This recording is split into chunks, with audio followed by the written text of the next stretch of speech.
بسم اللہ الرحمن الرحیم ایاک نعبد و ایاک نستعین۔ میں سب سے پہلے عمران اسماعیل گورنر سندھ، میں ہو رہا ہوں گورنر کہنے پہ عمران اسماعیل کو، تو میں آپ کا شکریہ ادا کرتا ہوں۔ آپ نے آج یہ فنکشن آرگنائز کی اور بڑے شارٹ نوٹس پہ، اور یہ بڑا ایک کاز ہے پاکستان کا، جس کا مجھے پوری طرح اندازہ نہیں تھا جب تک کہ میں نے پانی کے اوپر پوری پریزنٹیشن نہیں لی اقتدار میں آنے کے بعد۔ تو تب سے مجھے خیال آیا کہ اگر ابھی ہم نے اس ملک میں ڈیمز بنانے کی کوشش نہ کی تو یہ بہت دیر ہو جائے گی ہماری آنے والی جنریشنز کے لیے۔ اور میں نے ریئلائز کیا کہ یہ سب کو پہلے پتہ تھا کہ کتنی ضروری ہے پاکستان میں ڈیمز بنانا، لیکن کیونکہ وہ ہم پولیٹیکل لوگ 5 سال کے لیے آتے ہیں اور ہم صرف سمجھتے ہیں کہ 5 سال کے اندر جو چیز ہم اپنی الیکٹریٹ کو دکھا کے اور پھر ووٹ لے لیں، اگر وہ نہیں ہوتی تو ہم پھر اس کو بیک برنر پہ ڈال دیتے ہیں۔ اور اسی لیے پاکستان میں جو میجر ڈیمز بنی اور پانی کے اوپر جو سب سے زیادہ کام ہوا وہ ایک ملٹری ڈکٹیٹر کے دور میں کام ہوا، ایوب خان کے۔ اس کے بعد ہم نے، اور سستی بجلی تھی، صاف بجلی تھی۔ پاکستان کی جو انڈسٹریل ریولوشن ہوئی 60s کے اندر، وہ بہت اس کی بڑی وجہ تھی کہ ہمیں سستی بجلی ملتی تھی۔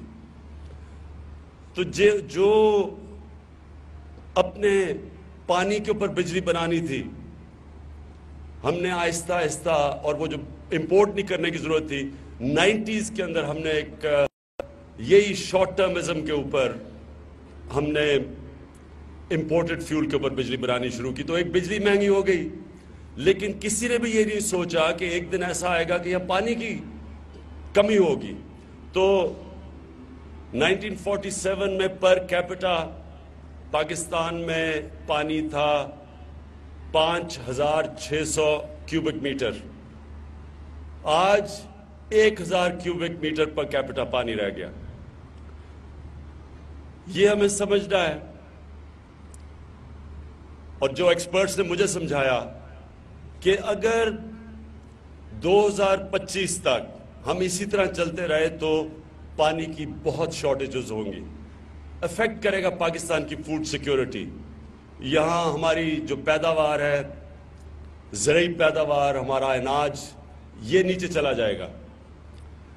اور جو لوگ یہ کہتے ہیں کہ ڈیم نہیں بننی چاہیے، میں صرف آپ سب کے لیے اسٹیٹسٹکس دینا چاہتا ہوں کہ جو ملک آج سب سے تیزی سے دنیا میں ترقی کر رہا ہے، چائنا، وہاں 84,000 ڈیم ہیں، 5,000 بڑے ڈیم ہیں، جس میں سے میگا ڈیمز ہیں۔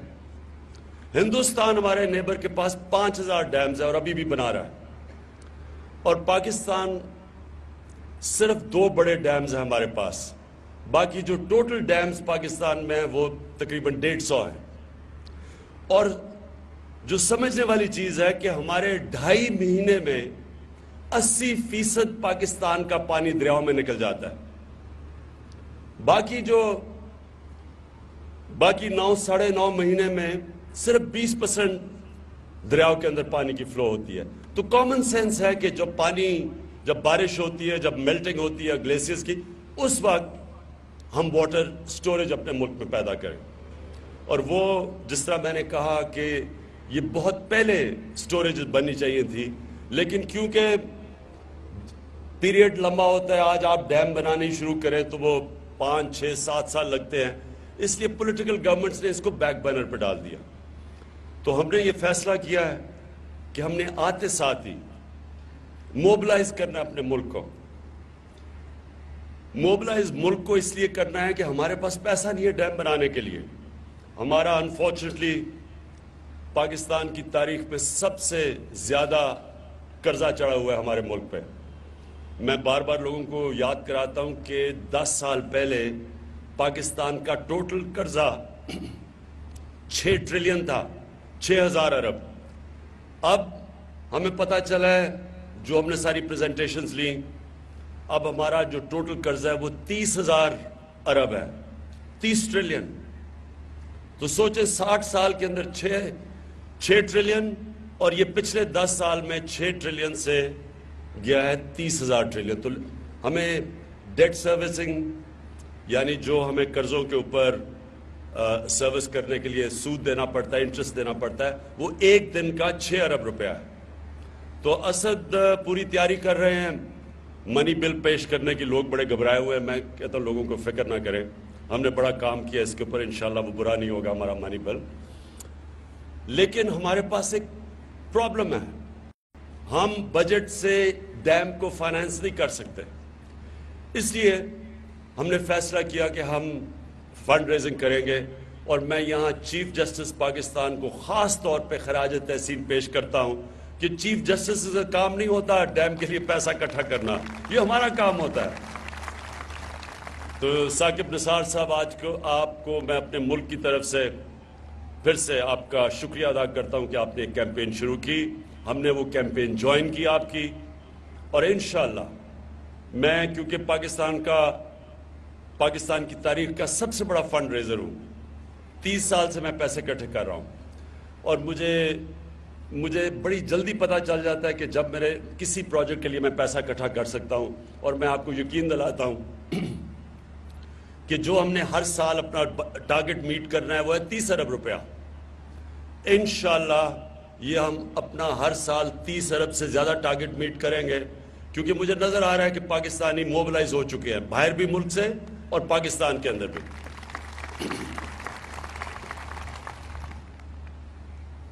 ایک آپ سب کے لیے چیز کہ دیکھیں، جب ایک قوم بن جاتی ہے نا، اور قوم کا مطلب کہ جب گورنمنٹ اور لوگ ایک ہو جاتے ہیں، اس کو کہتے ہیں قوم.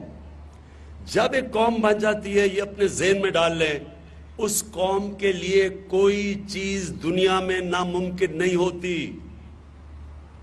جب ایک گورنمنٹ اور لوگوں کے اندر فاصلہ ہوتا ہے، وہ کوئی کام نہیں کر سکتی. گورنمنٹ تب مضبوط ہوتی ہے جب اس کے ساتھ پبلک ہو. اور دنیا کی تاریخ بتاتی ہے کہ جب پبلک گورنمنٹ کو اون کرتی ہے اور گورنمنٹ پبلک کو اون کرتی ہے، کوئی چیز ان کے لیے ناممکن نہیں ہوتی. سیکنڈ ورلڈ وار میں بار بار مثال دیتا ہوں جرمنی اور جاپان کی. تباہ ہوئے تھے سیکنڈ ورلڈ وار میں دونوں ملک، 10 سال نہیں لگے دونوں ملک پھر کھڑے ہو گئے. اور یہ کئی مثالیں ہیں دنیا میں. ہمارا جب یہاں سیلاب آیا 2010 میں، تباہی تھی. یہ سارا تقریباً 30% پاکستان افیکٹڈ تھا، اور اربوں ڈالرز کا نقصان تھا. لیکن آج تک دنیا حیران ہے کہ کوئی فورن ایڈ کے باوجود، نہ ملنے کے باوجود، پاکستان اس کرائسس سے نکل گیا، کیونکہ ہر پاکستانی انوالو ہو گیا اس فلڈ کے اندر. جدھر بھی باہر ہر پاکستانی نے کنٹریبیوٹ کیا. یہی آج ہمیں اس ڈیم بنانے کے لیے ہم سب کو اکٹھا ہونا پڑے گا. اگر یہ گورنمنٹ کے اوپر، ہم گورنمنٹ نہیں بنا سکتی، میں آپ کو بتا رہا ہوں. ہمارے پاس پیسہ نہیں ہے، کیونکہ ہم مشکل سے اپنے کاسٹ ایکسپینڈیچر میٹ کریں گے. تو یہ سارے پاکستانیوں کو میں اپیل کر رہا ہوں، اس کے اندر پوری طرح شرکت کریں اپنی حیثیت کے مطابق. آپ خود حیران ہو جائیں گے کتنی جلدی یہ ڈیم بنے گی. ہم نے 5 سال کا ٹارگٹ رکھا ہے. ہم سمجھتے ہیں کہ یہ 7 سال میں بننی تھی. اگر ہم نے ہمارا جو کیش فلو نہ روکا، یہ 5 سال میں بن جائے گی. اور اس کے ساتھ ساتھ ہم ایک اور ڈیم پہ کام شروع کر رہے ہیں، جو ہے مومن ڈیم. مومن ڈیم ایک بہت فیزیبل ہے، تو ہم دونوں کے اوپر سائملٹینیسلی کام کریں گے. اس سے 2 کام ہوں گے، ہمیں بجلی بھی سستی اور صاف ملے گی، اور ساتھ ساتھ ہم پانی کی سٹوریج بھی بنا لیں گے، جس کی پاکستان کو بہت ضرورت ہے. میں کراچی کے لوگوں کے لیے، کیونکہ آج الیکشن کے بعد پہلی دفعہ کراچی آیا ہوں، پہلے تو میں کراچی کے لوگوں کا خاص طور پہ شکریہ ادا کرنا چاہتا ہوں، جس طرح انہوں نے ہمیں جتایا. میں بار بار لوگوں کو کہتا تھا، میری ٹیم یہاں سامنے بیٹھی ہوئی ہے، میں ان سب کو کہتا تھا کہ کراچی تحریک انصاف کا شہر ہے. لوگ نہیں مانتے تھے. وہ اس لیے مانتے تھے کیونکہ ایک پوری 30 سال سے ایک کراچی کی ہسٹری تھی، لیکن میں اس لیے کہتا تھا کہ کراچی میں سب سے زیادہ کسی شہر سے سب سے زیادہ پڑھے لکھے لوگ ہیں اور سیاسی شعور والے لوگ ہیں، اور کراچی ایک وقت پہ سارے پاکستان کا پولیٹیکل ایجنڈا سیٹ کرتا تھا۔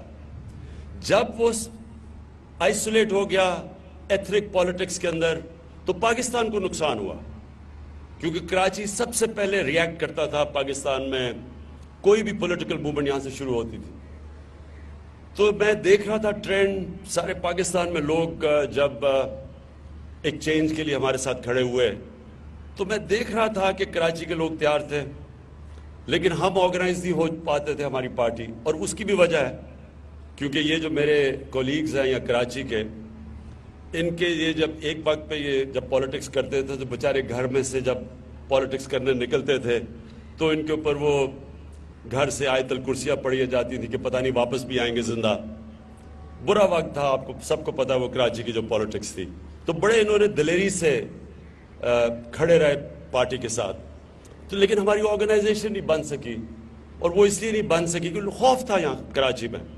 لیکن جیسے جیسے خوف جا رہا تھا میں یہ سمجھتا تھا کہ یہ تحریک انصاف اس کراچی میں اچھا کرے گی، اور میں یہ جو آج کراچی میں یہ میٹنگز کی، میں صرف آپ کو یہ کہنا چاہتا ہوں کہ یہ جو کراچی کے لیے اب ہم کام کریں گے اور جو ہم کام شروع کرنے لگے ہیں، یہ میں واضح کر دوں، یہ اس لیے نہیں کہ آپ نے ووٹ دی ہے، یہ اس لیے کریں گے کہ جب تک کراچی نہیں کھڑا ہوتا پاکستان آگے نہیں بڑھے گا۔ پاکستان کی جو پراسپیرٹی ہے وہ کراچی پہ ڈیپینڈ کرتی ہے، فائنینشیل کیپٹل ہے پاکستان کا۔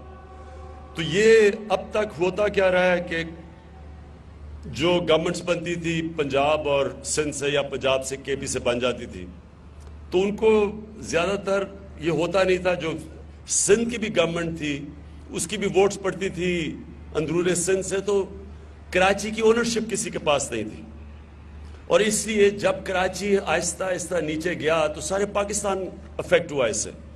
تو انشاءاللہ ہم کراچی کو، اس لیے ہم کراچی کے لیے پورا کام کریں گے کیونکہ ہم سمجھتے ہیں جب کراچی وہ روشنیوں کا شہر پھر واپس بنے گا تو سارا پاکستان انشاءاللہ اوپر آئے گا۔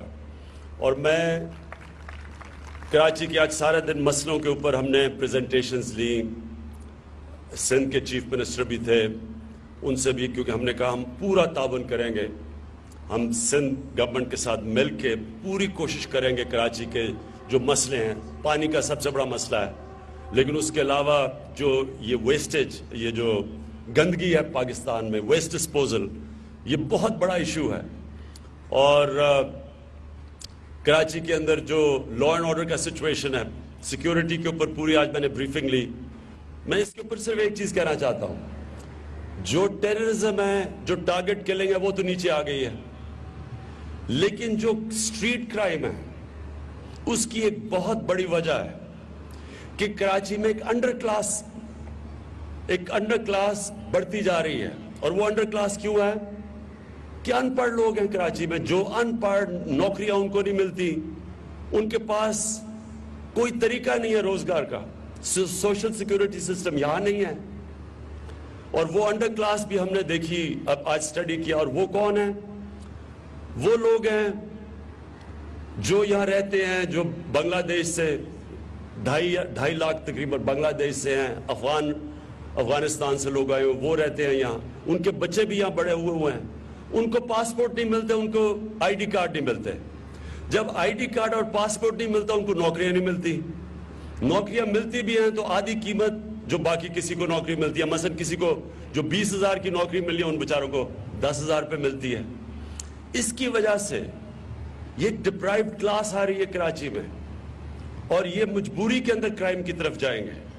اس لیے کیونکہ میں منسٹر آف انٹیریئر بھی ہوں، یعنی انٹیریئر منسٹری میں نے اپنے نیچے رکھی ہے، تو میں آپ سب کو کہنا چاہتا ہوں کہ انشاءاللہ جا کے ہم نے سب سے پہلے کام کرنا ہے کہ یہ جو بیچارے بنگلہ دیش سے پتہ نہیں 40 سال سے یہاں لوگ ہیں، ان کے بچے بھی بڑے ہیں اور ان کے پاس پاسپورٹ نہیں، انشاءاللہ ان کو بھی ہم پاسپورٹ دلوائیں گے اور آئی ڈی کارڈ دلوائیں گے۔ اور وہ افغان جن کے بچے یہاں بڑے ہوئے ہیں, جو پاکستان میں پیدا ہوئے ہیں, ان کو بھی انشاءاللہ دلوائیں گے. کیونکہ دنیا میں ہر ملک میں, آپ امریکہ میں پیدا ہوتے ہیں آپ کو امریکن پاسپورٹ ملتا ہے, ہر دنیا میں ملک میں ہوتا ہے. یہاں ہم کیوں نہیں ان لوگوں سے اتنا ظلم کرتے ہیں؟ یہ انسان ہے, یہ انسان ہے. یہ کیسے ہے کہ ہم نے ان کو ڈپرائیو کیا ہوا ہے 30 40 سال سے 50 سال سے یہاں رہ رہے لوگ, اور ان کے پاس, ان کو ہم پاسپورٹ بھی نہیں دیتے, ان کو آئی ڈی کارڈ بھی نہیں دیتے. اور یہ جب آپ یہ چیز یاد رکھ لیں اپنے ذہن میں, جب آپ ظلم کرتے ہیں انسانوں پہ, اس معاشرے کو اس کی قیمت ادا کرنی پڑتی ہے. یہ جو کرائم بڑھے گی, یہ مجھے بتائیں لوگ اور کیا کریں گے ایونچولی. اس لیے انشاءاللہ جاتے ساتھ ہی ہم ان کے لیے پوری کوشش کریں ان کو پاسپورٹ بھی ملے, ان کے آئی ڈی کارڈز بھی بنے, یہ پاکستان کے شہری بنے, ان کی مدد کریں پڑھنے میں. ویسے بھی پیچھے رہ گئے ہیں تو ان کو اس کلاس کو اوپر اٹھائیں. میری جو ساری فلسفی ہے, میں آپ کو صرف یہ کہہ دوں, میری فلسفی یہ ہے کہ یہ ملک تب اٹھے گا جب ہمارا کمزور طبقہ اوپر آئے گا. ابھی تک ہم ایک ماڈل پہ چلے ہوئے ہیں کہ امیر امیر ہوتا جائے, اور امیر جب اس کے امیر کے میز سے جو ٹکڑے گریں گے اس سے شاید غریب اوپر آ جائے. یہ ایک بڑا فیلڈ ماڈل ہے. فاصلے بڑھتے جا رہے ہیں امیر غریب کے, کوئی بھی سوسائٹی پراسپر نہیں کرتی. ہمارے سامنے چائنا کا اگزامپل ہے کہ سپر پاور ایسے بنی کہ انہوں نے 70 کروڑ لوگوں کو 30 سال میں 70 کروڑ لوگوں کو غربت سے نکالا ہے. اور وہی ماڈل ہم نے فالو کرنا ہے, بجائے یہ جو نیو لبرل اکنامکس ہے کہ امیر امیر ہوتا جائے اور ایونچولی غریب اٹھ جائے گا. یہ ہماری نظر میں پاکستان میں یہ ہم تباہی کی طرف جائیں گے کہ اتنے زیادہ لوگ ہمارے ڈپرائیوڈ ہوں بیسک کمیونٹی سے, اور ہم سمجھیں کہ ملک ترقی کر سکتا ہے. ایسے نہیں کر سکتا.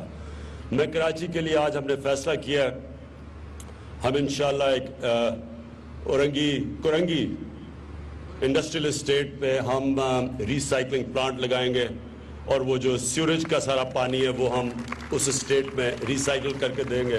اس سے بڑا پانی بچے گا. پھر ہم نے ڈیسیلینیشن پلانٹ ہم نے فیصلہ کیا وہ لگانے کا پرائیویٹ پبلک پارٹنرشپ میں, اور اس سے اور پانی بچے گا. ہم نے پھر ٹرانسپورٹ کے لیے جو ریلوے ہے اس کو لوکل یعنی کراچی کے اندر ریلوے کا ہم انشاءاللہ سٹاپس کریں گے تاکہ لوگوں کے لیے ٹرانسپورٹ میں آسانیاں پیدا ہوں. اور ہم نے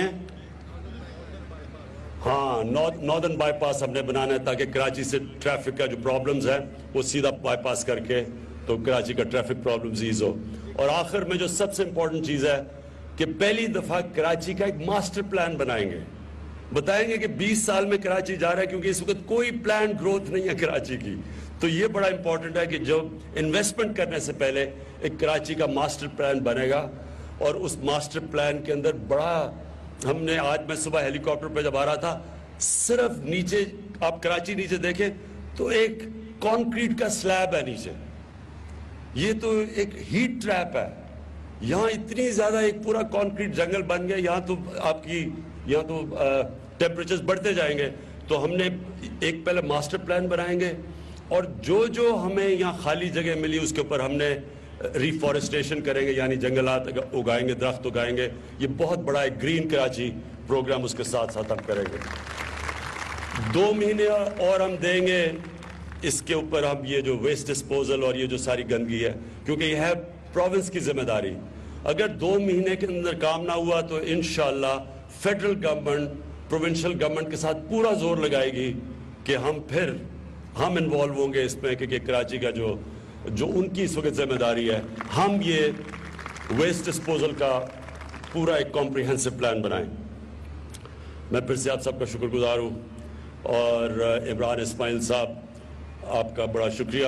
اچھا آپ نے دیکھیں یہ جو گورنر ہاؤسز ہم سب کو شوق ہے یہاں رہنے کا, بڑا کمفرٹیبل ہے. میں اندر جا کے دیکھیں, لیدر صوفہ سارا کچھ. میں وہ پرائم منسٹر ہاؤس جو آپ وہ دیکھ لیں, 534 ملازم وہاں, 80 گاڑیاں, 4 ہیلی کاپٹرز چل رہے ہیں اور 4 اور ہیلی کاپٹر اویلیبل, 8 ہیلی کاپٹرز. تو گورنر ہاؤس لاہور, پھر ایک گورنر ہاؤس ہے ابھی مری کے اندر, 70 کروڑ روپیہ اس کی ریویمپ پہ خرچ ہوا ہے.